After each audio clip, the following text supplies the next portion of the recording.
All right, we're on. We're on in one quarter. Let's get this one going.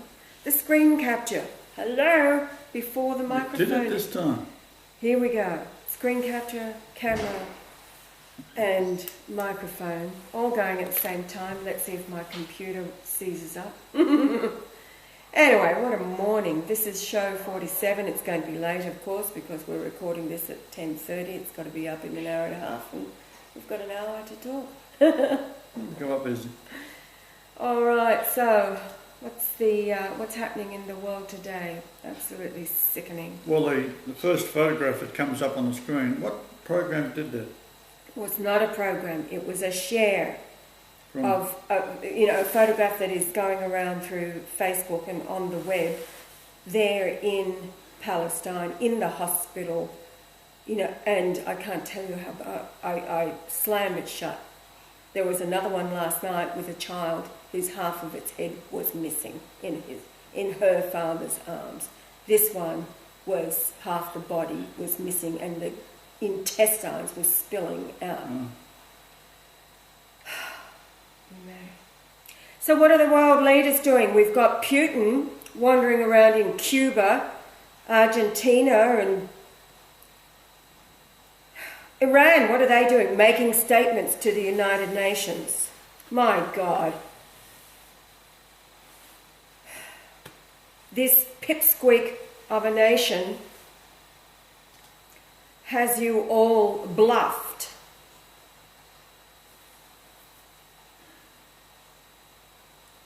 It is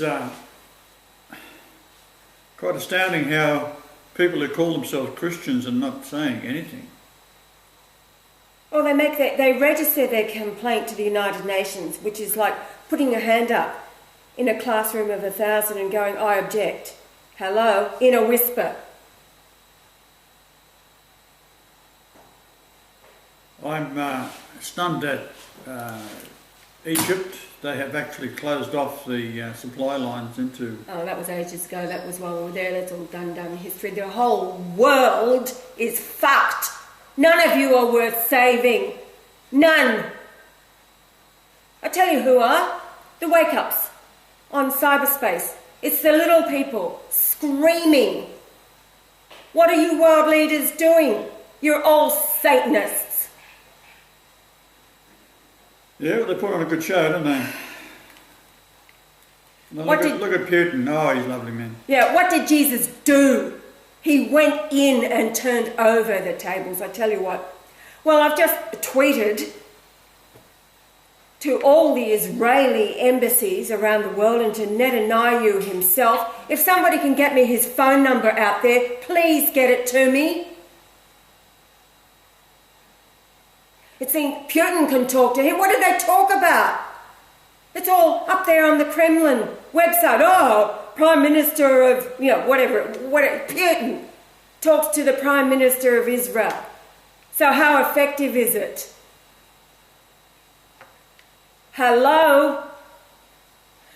What the world does not understand, or you leaders out there, are you so thick? You are in the judgment seat. Not the people who have been rendered powerless, or think they have been rendered powerless, the ones that are yelling and screaming like this.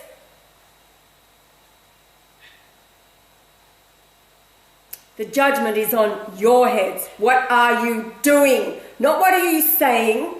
Not Iran sitting back there, oh, we have never invaded anybody. Well, it's time you bloody well did. Take them out. They are rabid dogs. However, it might just be that the rabid dog, because it has ego and it has everything else, will stand up and announce the Christ. Our Messiah, he is here. Hello?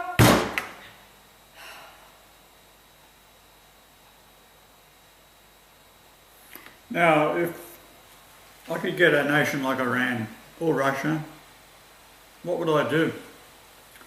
Well, I'd give them all motorbikes, lots of fuel, and straight in with 1 million men into Israel. There's no defence for it. Straight along the straightest route into Tel Aviv, arrest all these bastards. Now you're frightened of the nuclear weapon. Well, I've got news for you. They ain't going to work. This is why they've put in the nuclear reactors around the world. That is their Samson option. It's got nothing to do with a nuclear ballistic missile. They want to stay alive and kill all you. And the only way to do that is not with a nuclear war. It is with Fukushima and the likes of Fukushima and the Suknet virus that they put into them through the, of course there's always the Israeli companies that are the security companies for these installations, just like it was on 9/11, just like it was in Fukushima. So Russia in particular and Iran together, 1 million men on motorcycles, 10 million men on motorcycles. How about China? 100 million men on motorcycles. Straight in. They could hit them from all directions. There's no defence for it. Because there are a lot of good Jews out there, and there's a lot of good Jews in Israel. They don't want this what's going on either. You've got to take out Netanyahu. Matter of fact, if you deliver him here and give me a gun, I'll do it. I was asked by a fellow when I was being interviewed in America, what would I do if I had the opportunity to go into the White Office, the Oval Office, White House, with Netanyahu and Obama? What would I do? What would I say? I asked the commentator, I said, well, could I take an Uzi with me and a full clip?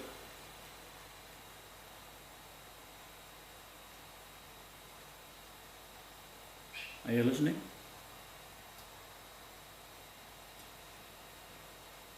I cannot believe America is sitting back doing nothing with a transvestite as the wife of the president. Transgender. There's a Transgender? difference. There's a difference. What's the difference? Well, one likes There you to... go, that's how much I know about it. Is there actually? I don't know. Joel, is the transvestite the same as the transgender? Do you know? Transvestite just dresses up. Oh, they dress up. Oh, okay. All right. So here we have a bloke parading as the wife of Obama. You look at the hand, you see how, when I put my hand like that, how this finger is longer? All you ladies out there, look at your fingers, and you'll find that finger is shorter than your index finger. Put your hand up, Ron.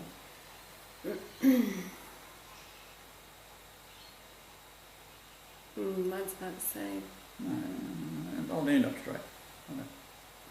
Oh, yeah. Right, so your index finger, this one here. No, this is the index finger. Oh shit, you're a bloke now.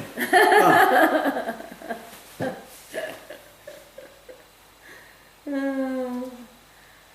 So you don't need rockets, you don't need nuclear weapons, you don't need none of that. You just need manpower with a gun. Now, no one's going to pull a gun on you when there's 100 million men walking in from China. It ain't going to happen.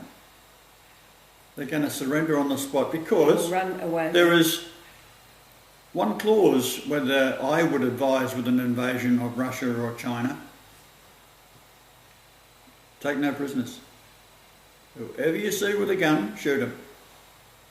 Get rid of him. No mercy. And Netanyahu, as soon as you see him, shoot him. Any of the generals, shoot them. On the spot. No talk, nothing. No, I'm sorry, nothing. Shoot them. That's how I would do it. That's how I'm advising all of the world leaders that are actually sane and not pro-Zionist. So far as all the Zionist leaders around the world, business people, do the same thing. All the Rothschilds. Rothschild, they've already been warned. Round them up. Rothschild blood, you're dead meat. Now, it doesn't mean all Rothschilds are evil, but the ones at the top.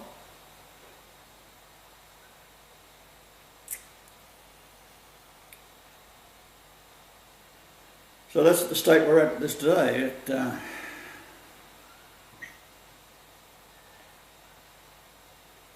We have a false flag of some sort that the Israelis will kill a couple of their own.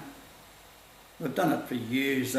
These bombs that people say, oh, Arabs will walk into a restaurant and blow up a restaurant. It's Mossad. Mossad does it.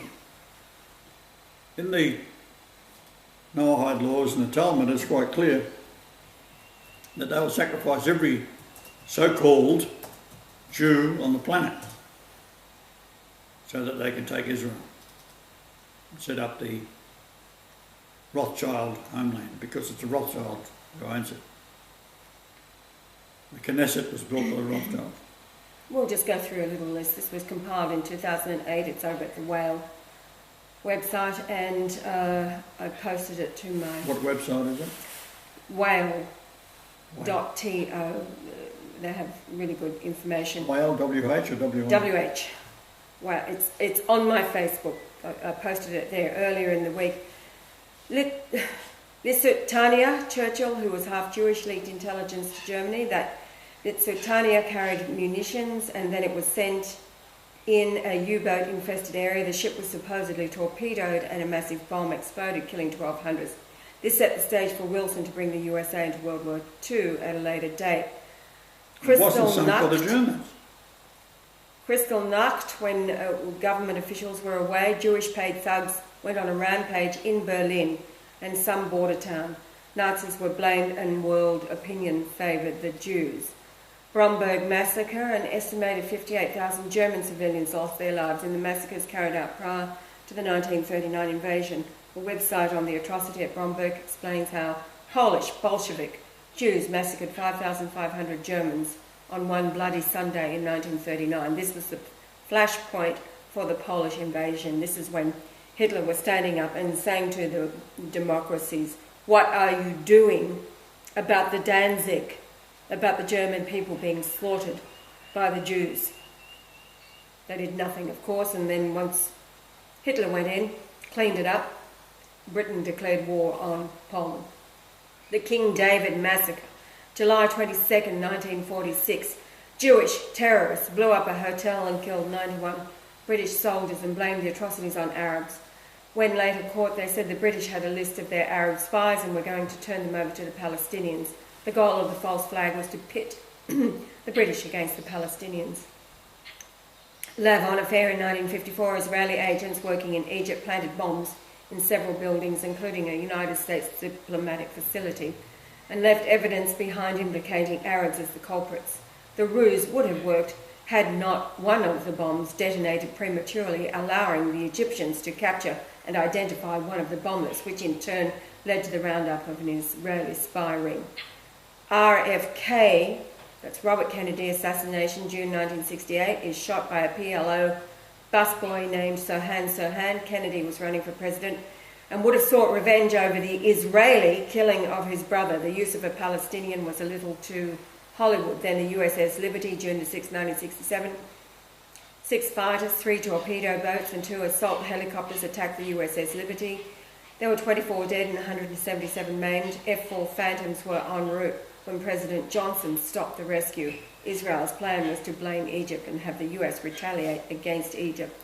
Black September the 5th, 1972, 8 Palestinian Black September terrorists seized 11 Israeli athletics in the Olympic Village in Munich, West Germany. In the rescue attempt by West German authorities, 9 of the hostages and 5 terrorists were killed. Israel and its Jews, once again the victim, and Palestinians were demons. Yeah, right.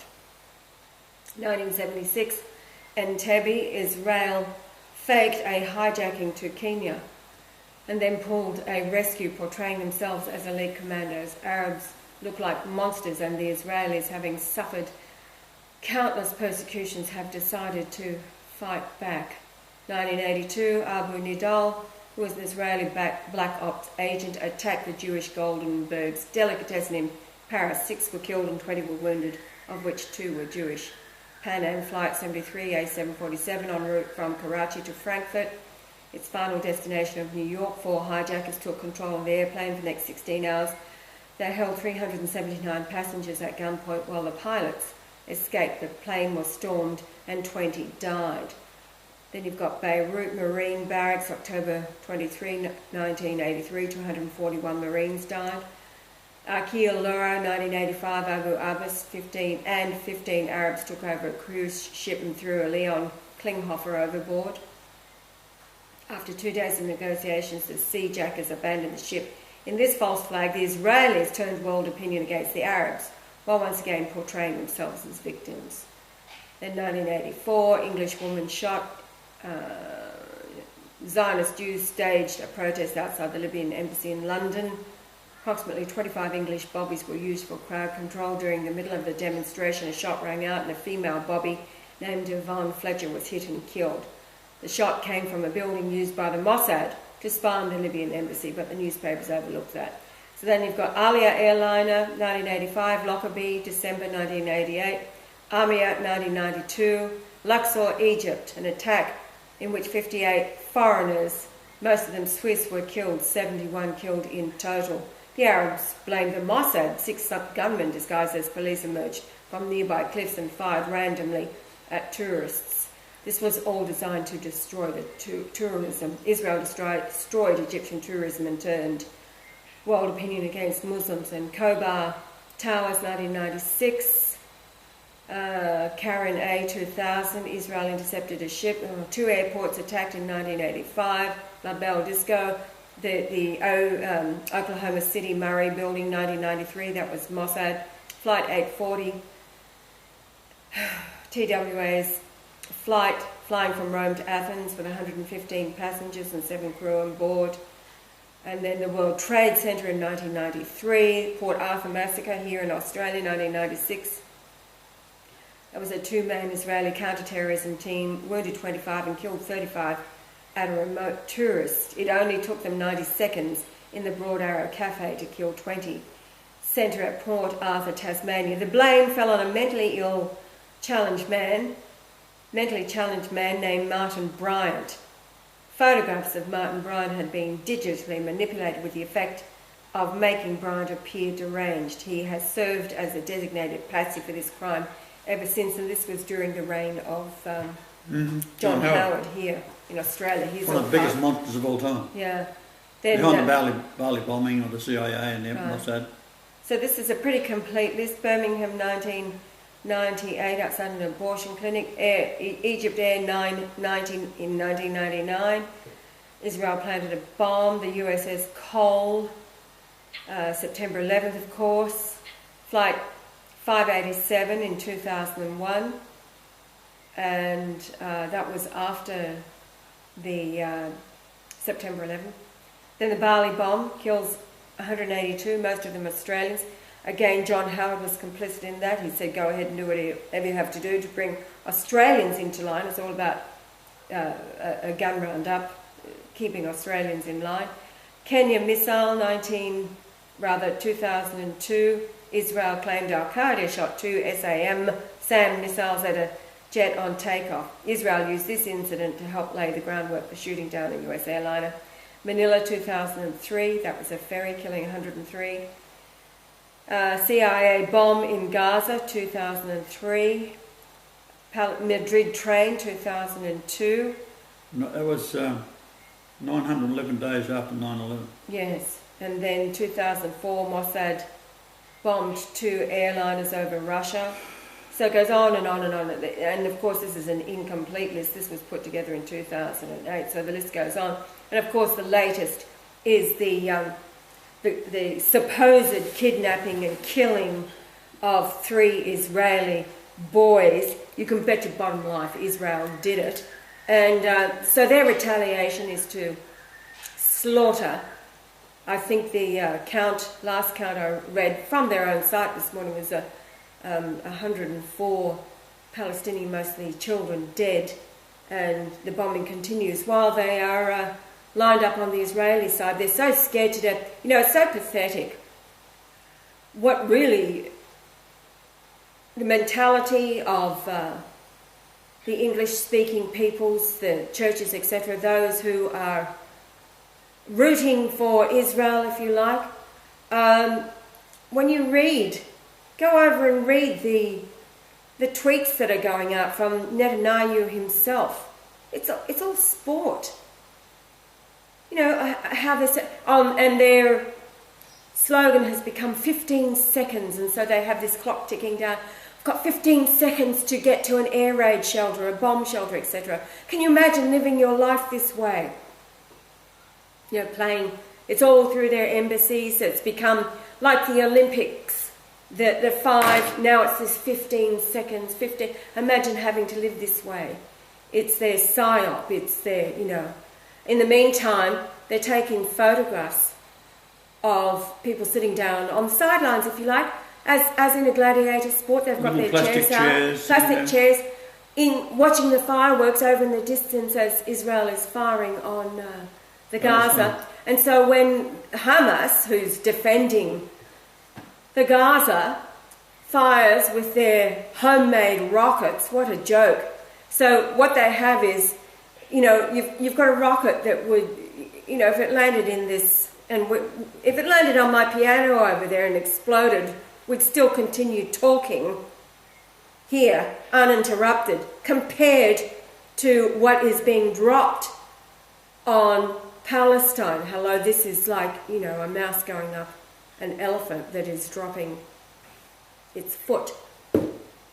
That's what it's like. David and Goliath, whatever you like. But it's sickening, and at the same time you wonder at the mental health of the English-speaking world supporting Israel. Just go and read. It's not even kindergarten standard. The quotes and the Twitters going out. And you can sense the chuckle behind it all. How, as Joel said, oh, they're also running scared. Yeah, right. We've got the chairs out watching the program. You know, what's next? With their bottles of booze. Tel Aviv. What is it? Does it replace? Is it world's #1 homosexual city, gay city? It is, yeah. Oh boy. Every perversion you can think of is there. Talk about sickening. And the Christians that are coming back. I have to tell you of the experiences with the Christians. Oh, I don't know who makes me feel worse. I tell you what, the Jews know what, they know what they are. They don't hide it. They laugh at the deception that they've pulled over everybody, the wool over their eyes, whatever it is. But the Christians, oh, Jesus is coming, you'll be left behind and you'll know why. This is, you know, replying to the Messiah, the Lord Jesus Christ, announced by Benedict. He is the Christ, the image in the Shroud of Turin. You'll be left behind and then you'll know. Like they're waiting for this phantom fairy tale. That's where George Gaines Swain's fairy tale. Brought to you by the Jesuits. The rapture theory, fairy tale, that was a Jesuit construct to get everybody to sit back, watch the games and believe that they're going to be saved. No, you're the first on the list to go, trust me. That's how sick you make us feel. You are the first to go. The angels have their instructions. The judgment is in. Yeah, that was quite a while ago. I decided what was going to happen. So, those that are sickened and screaming, and I appreciate. So what they've done is a New Zealand scientist many years ago put out a YouTube how a nuclear weapon can only be detonated at a certain moment in time when the sun is at a certain angle. What he wrote about at the time made sense. But things can go wrong in any equipment. For example, there was a 25-cent switch that blew up one of the Saturn rockets years ago. 25 million parts, one failed and it blew the rocket up. And it amazes me how this is a test period. The Mormons have got one thing right. They believe that they will each one day have a planet. They're on the right track in that sense, that in my father's house there are many mansions. Well, I'm the father and I can tell you there's lots of mansions out there. And they are solar systems that are going to be full-blown creations like this one was. But can you imagine if the creation of the Earth had been duplicated over billions of planets right throughout the universe? What kind of free will would allow to occur? So you say, well, why is all these terrible things allowed to happen? Why does God let it happen? Well, I don't. You do. Here I am talking to you. It doesn't make any damn difference. All the proof in the world. I'm just doing another series of PowerPoints which give the sun location, moon location. At the time I was conceived and the time that I was born. This is 9/11, conception, 8 in the morning, by the Holy Ghost, within Mary. So it was September the 11th, 3 BC. And then the birth, 280 days later, perfect gestation.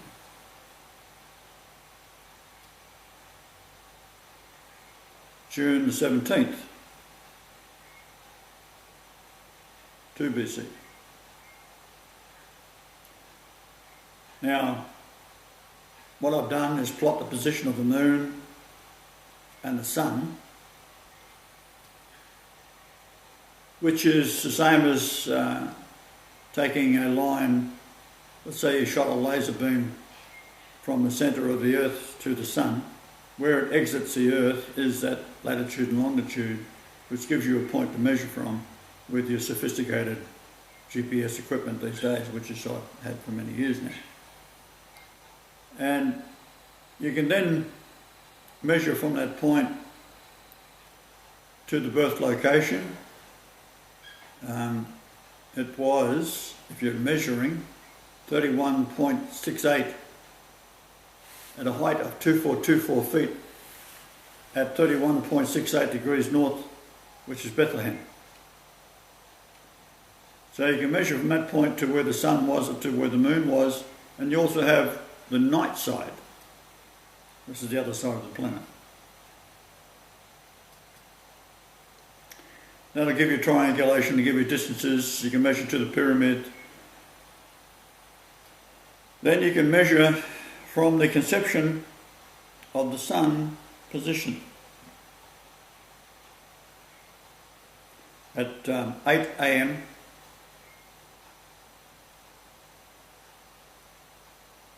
on September the 11th, 3 BC, to my birth, January the 11th, 1944, sun position at 2:22.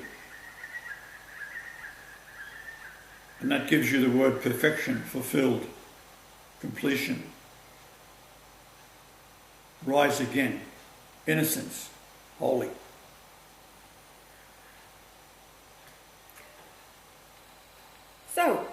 So this is what I've been doing the last few days, so I'll have that probably tomorrow. All right, now a little bit of light relief, since I'm feeling like if I had an Uzi, I know what I'd do with it. I'll do it with my bare hands if you give me opportunity. All right, when I first started tweeting, I hit the celebrities, and John Cleese included. Oh, yeah. As you know, Yah's favourite movie is The Life of Brian. So John Cleese hates Christians, which rightfully is so. Yeah, so July the 7th, I tweeted John Cleese. Christ's name is Brian Leonard Golightly Marshall, born in Capricorn, January 11th, 1944. Stepfather's name was Reg. Well, it is one of the ones that got retweeted. We've had about 5 retweets so far, in all these thousands of tweets that I've sent out. So somebody called RotoViz favorited your tweet Oh, it was favourite, not a retweet, so... but he picked it up from the John Cleese site. Now this is, to give you an example, Michael Jacob from the USA. This is, Jesus died for our sins and currently resides in heaven. Before his true return, I highly recommend you repent and turn to Jesus. It'll make you sick or not? And I replied, everybody knows it's me. I said, the pure in heart shall see God, not the ignorant nor the arrogant, and then sent the link to the Chukas film and also Benedict's announcement in Italian that he got out that night. And then this idiot comes back, look, Brian, you can think like that all you want, but when Jesus truly comes back and he doesn't take you, you'll know why. Who'd want to go? I didn't respond to that. And then he comes back again. I only sent him one response, so he responded twice after that. You can't say I didn't warn you. I pray you have a blessed night. Brian, in capitals. And then he comes back again. Did I reply to that? No, I didn't. I only said the once. So he's come back 3 times after. 4 times after. I still didn't respond because he said, don't worry. And so the last thing he says, you make sure to tell Pope Francis what I said. Maybe he will turn to Jesus, since you obviously won't. Good night, Brian. So he's read the Apostolic letter, obviously. So this is a fuckwit from flying the USA flag called One Nation or something like that. All right, now there's this other group called Light of Jesus Christ. This is a church or a ministry group. I'm just giving you this as examples. I mean, this is at least somebody's replying. Most aren't. It's a bit like the lepers. You know, the 10 lepers that you healed and only one came back to say thank you. Okay, so I've put up tweets out there leading and guiding, like example, it is easier for a camel to pass through the eye of a needle than for a rich man to enter the kingdom of heaven. The kingdom comes with me. Somebody called Noog Noog favorited that tweet, and then Noog Noog favorited, I measure my creation to prove all things. Books written by men are a trap for the unwise. Christians are the most deluded, defending a scam. So this Light of Jesus Christ just comes back with, read Matthew 4:24 and Matthew 24:4 and 5, rather Matthew 24:24 and 24:4 and 5. Well, of course, it's all about, he's talking to the disciples what it would be like before his return, etc., all of which has been fulfilled. So I did send a response to that one because I think somebody else will pick it up and it will resonate within them. It's not to convince anybody of anything except those who are truly looking, and the truth resonates. Natus, he's doing a good job retweeting. Palestine, the Holy Lands claimed by Jews, the devil as the world leaders do nothing. They themselves will be reaped with the wicked. Here we go.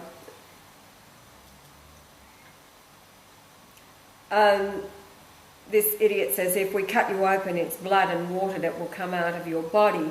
Give your life to Jesus, the Messiah, and be saved.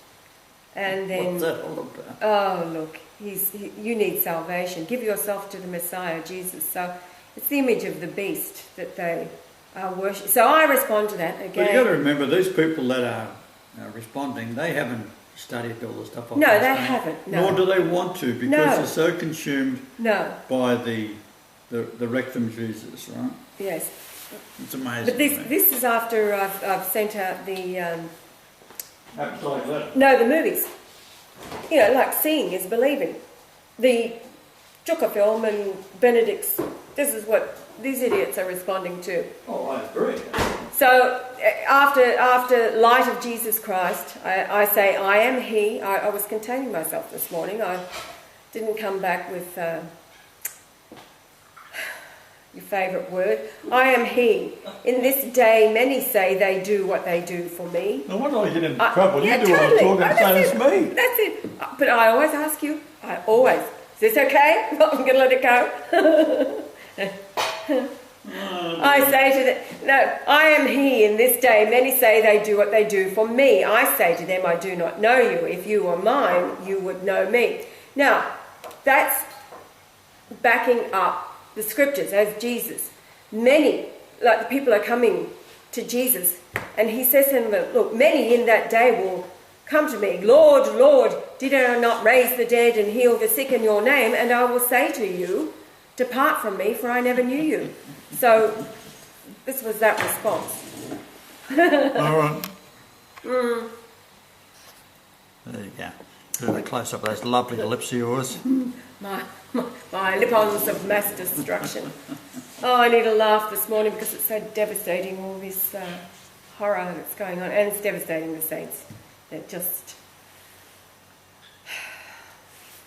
Well... It really... What date are we up to? Today's July the 13th. Better check the timing. So, it's only 36 minutes. Another 36 minutes? We're only up to 36 minutes. Got to talk for another, like 20. Look, I don't know. I'm lost for words when you say things like that. Oh, really? But you're lost for words? There are You times. can talk the leg off an iron pot. No, I couldn't. There are times when I'm very quiet. Most of the time I'm very Sleeping quiet. doesn't count. I disagree. Oh, dear. Joel, do you have anything to contribute as our fill-in 20 minutes?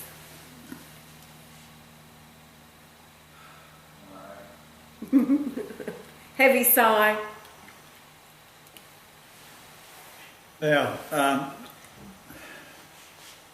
when you go back through history and look at the way that things always get done, the evil ends up in charge of a nation.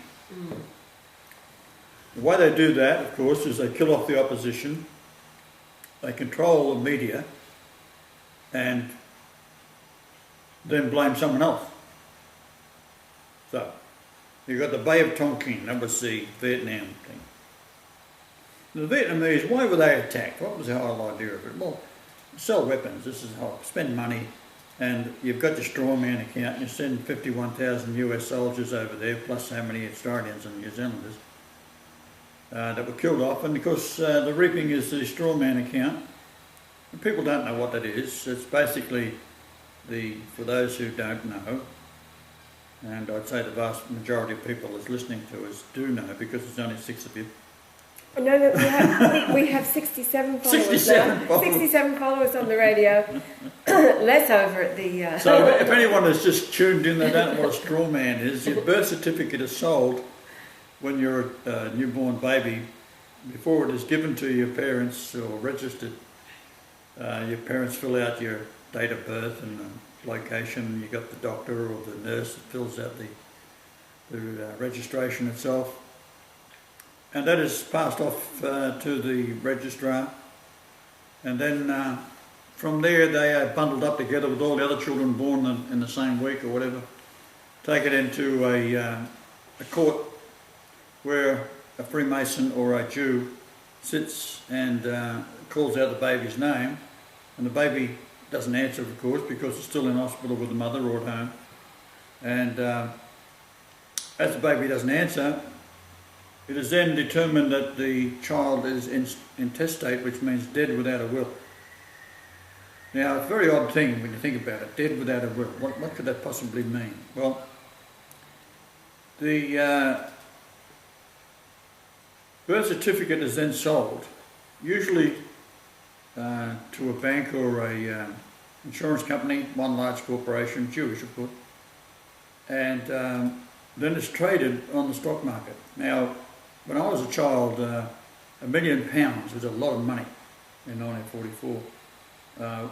Would have been placed on the average child, and that money goes to the Australian Embassy or the British Embassy or the Canadian Embassy in Washington, and then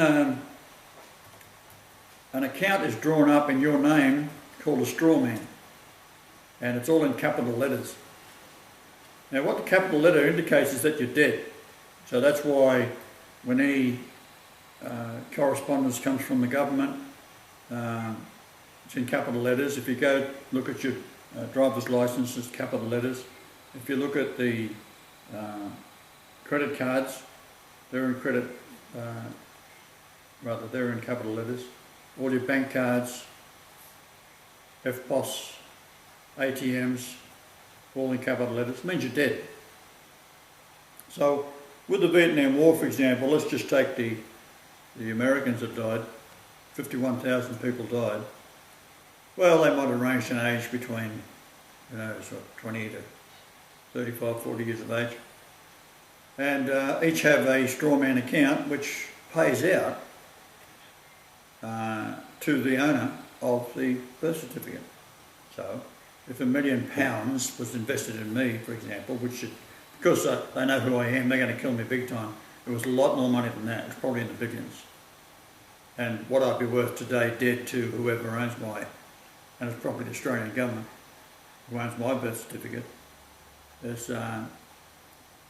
waiting and planning and plotting and failing to kill me. It's a big worry. Now I'm 70 years of age at the moment, and I've been stirring up the Australians, the Canadians, the Jews. I contacted them, I said, directly in Ottawa. I even told them where the best place to dump the body would be on Sprout Lake, where I was living at the time. That is 666 feet deep, which it is.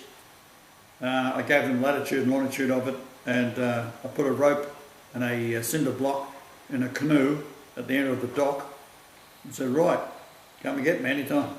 Well, they sent assassins and put bullets into the house. And of course I walked out and I sat down in my Pontiac Firebird I had, and I opened it up and I had a tape deck in it, and I was playing Johnny Mathis singing The 12th of Never. And I was sitting there with the light on in this darkness on a large property where the nearest house is quite a way away, and it was late at night, so all I had to do was walk up and put a bullet in the back of my head. Well, they put a couple into the house instead, trying to frighten me, right? It didn't work. I just kept on playing The 12th of Never. So later on they tried again with cyanide, and that was a complete and utter odd situation. Point being is they've been trying to kill me for a long time, and they've failed each time. They've tried to bleed me to death, they've put poison in my back, they've tried with heart attacks, they've tried with cyanide, they've tried with bullets.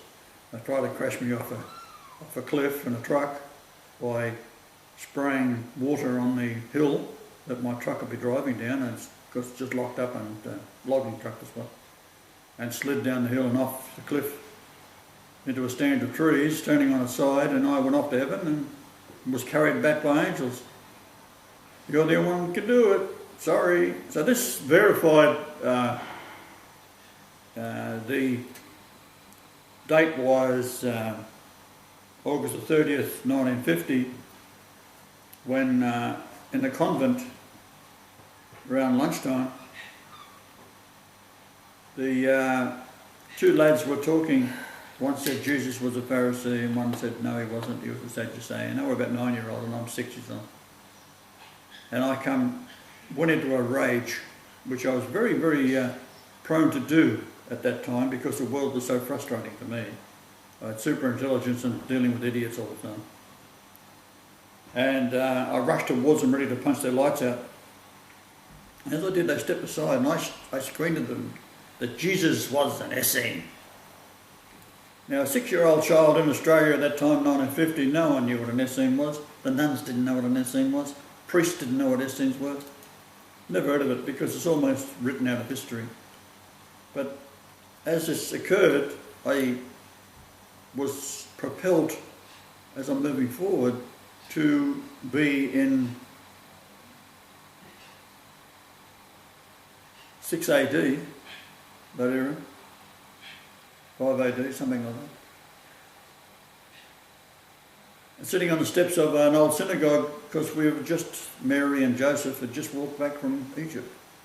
So that verifies in that sense in my mind at that time that Mary spoke to me as Jesus, and she called out to me to come, Jesus, come, she says. And I was looking at the very, very poor workmanship of the blocks of stone that made up the steps and a big rough door behind me with an arched top, big old iron, what appeared to be hinges, blackened. And the door itself was dark brown, splinters, very rough. Coming from Egypt where things are made in a very, very pristine way. And this is the first glimpse I got of the so-called Holy Lands in that sense of being outside on the outskirts of what would later be called Nazareth. At that time it was Carmel. So I went rushing up to Mary as she called me because she was walking about 30 or 40 metres away, maybe less than that, feet. And when I ran up to her, she was on my right, and even as a child in this life, I ran everywhere. And same in those days, I didn't walk to her, I ran to her. And I was tired, thinking to myself, leave me alone, I'm tired, I've been walking for bloody days from Egypt. It was hot. So she looked down at me, a very tall, beautiful woman, slim. She's wearing what appeared, I think it was black. In my mind it was black. And underneath the hood that she was wearing was a very light sky blue, beautiful blue, richer than the sky blue. It was a veil that she could pull down over her face for the wind or the flies or whatever. And she said, Jesus, I've got something to tell you. So I really wasn't taking much notice. And I was looking about as she spoke. And she said, if the Jews find out we are Essenes, they will kill us. And I was looking back, and by that time, as I'm listening to her and then sort of slowly look back, Joseph must have just been walking out of the synagogue as I ran off, because by that time he was a few feet down off the steps and walking in a straight line towards us. A very big man, full bushy beard, grey bushy beard, grey and black, primarily grey.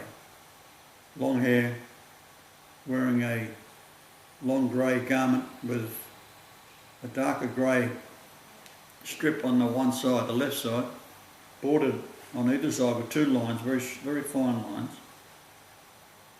When I say fine line, maybe quarter inch. And I think they were red and black. Now, I don't think I could see them from that distance. What I am remembering is what I'd seen it up close from a previous time, because having seen them in it before. But I'm pretty sure they were red and black with a grey, darker grey, then red and black again, or black and red coming out, bordered. About 4 inches wide, that's about 100 mil for the English people. And from there, the vision changed. But when I say it's a vision, you've got to understand it's not like sitting there and having a vision in your mind. You're there at the time. You move from one dimension to another. So it's not a vision, it's a dimension change. And then the dimension changed again. And this time it was about 8 o'clock at night. And I've done this with the astronomy program to verify the dates and the times. So it would have been that evening. They are then, both of them, dressed in black. Now, what I assumed was that the entering into the area, which is primarily Essenes, but there's always Jewish spies, that the pack that they would have been carrying, clothing, that type of thing, must have been left in the synagogue. And then it was brought. Now, I don't recall this at all, but it must have been that they had a clothing change, or at least Joseph did, and he ended up in black as well. And we were in this small stone room, a window, not talking feet, about 2 foot wide, 3 foot high, with 3 sticks, not finished wood, it was just sticks like broken off a tree, and 2 sticks upright, to hold the very rough brownish, like a Hessian bag, curtain, and the wind or the breeze was slightly blowing them. And I was looking out, I could see the moon and the moonlight on it, and Mary said to me, "Now we're going to see the high priest, don't follow us." Like, to me, it's when you say don't do it, I long to do it. That's the type of nature I was as a kid today, and then there's no difference. I am what I am. And they walked out the door, and the door was hinged on the left, so they opened the door inwards and then walked out in a little street, dusty, getting on to about 8 o'clock at night. The moon was coming down, it was high in the sky, and the shadow it was casting, they kept in the shadows of these buildings. Now, to me, you've got a huge man and a woman in front, and they're creeping off down the road to go see the high priest. I thought, how dumb are they? Like you want to draw attention to yourself, creep about. Instead of walking out with normal clothes on and chuckling and laughing and carrying on, no, they've got to make it look like they're spies and crawling upside in the shadows of this great big man hunched over with a woman in front of him, trying to keep in the shadows. Like, I thought that, like, again, I said I'm cursed for being around dumb people.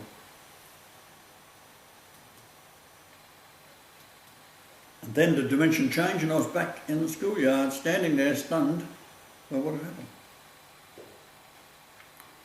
I don't recall the 2 boys.